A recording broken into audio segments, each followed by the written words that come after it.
Hi, I'm Kelsey Higdon from The Advocate, and I'm here today with Blondie and Chris, and we are at Friends of the Animal Baton Rouge, also known as FOTA BR, and we're going to be talking a little bit about Blondie and Chris's experience with FOTA and the fostering and adoption process, because you have adopted 2 dogs from FOTA. Yes. So can you just tell me a little bit about the fostering process and what steps someone should take if they're interested in fostering?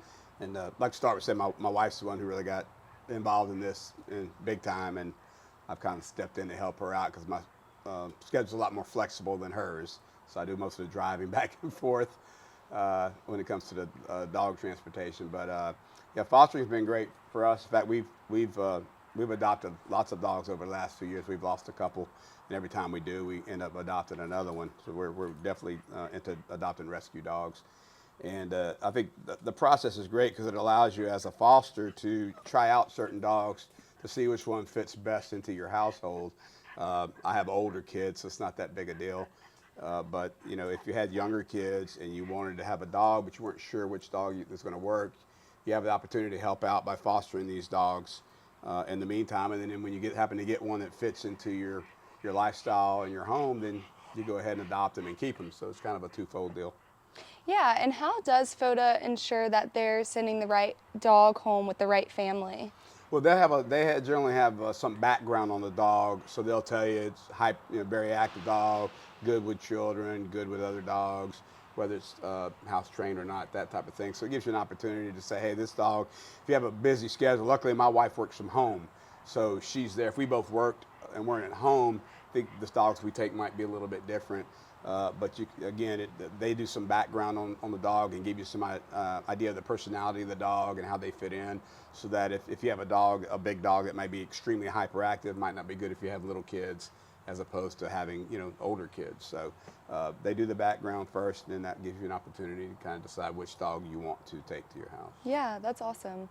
So when it's time for a dog that you've been fostering to get adopted, I know that's super exciting for the dog, but what's that like for you and your family, and is it emotional for you guys? How's that process go? It depends. We've been lucky that most of the dogs that we foster tend to get adopted fairly quickly, so you don't get that attached. So now this one's been with us a while, so we've gotten more attached to it, and come close to adopting it many times, but then we get back to reality. So I would say, the longer you keep the dog, I'd say the more attached you get to it, the harder it is to let go. But other than that,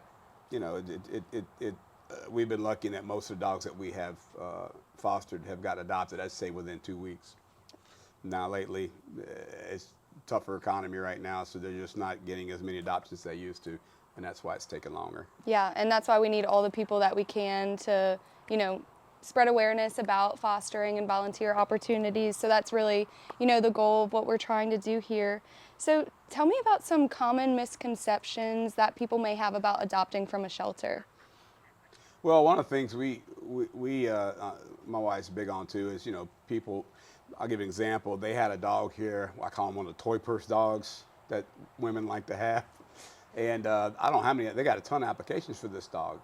And, we were saying, well, if they want a dog, why don't they adopt some of these other, get off that, the toy purse dog. If you're willing to adopt a dog, why not adopt a dog that's in a shelter? So I think that's one of the first things you got to try to convince people is, yeah, this may be the dog you want because all your friends have that type of dog. But if you're open to adopting a dog, there's just too many dogs that are at FOTA that are great dogs and could be adopted. So I think that's the first thing, the message I would get out is tell those people, if you're open to adopting a dog, adopt a dog.